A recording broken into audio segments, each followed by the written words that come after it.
So today we're taking a look at the BougeRV flexible solar panel. So one of the things right off the bat that makes this solar panel a little bit unique and really kind of cool is this flexibility. So it's not in a solid panel.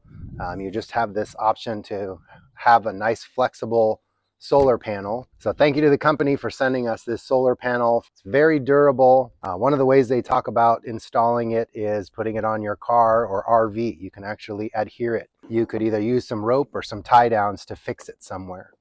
This is a very lightweight product, and so it's easy to maneuver around and put into a good spot to get good sun.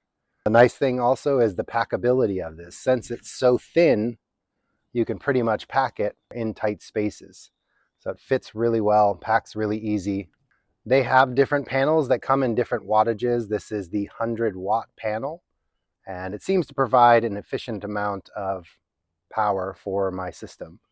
We do a lot of camping, so my plan is to bring this along camping with us and help it to keep a backup battery that we have powered up so that we can run our electronics while we're out camping.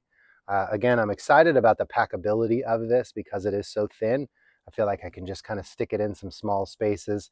We all know when we go camping, we're loaded to the hilt, so space makes a difference. And this seems like a great product to be able to bring along and not have it take up too much space.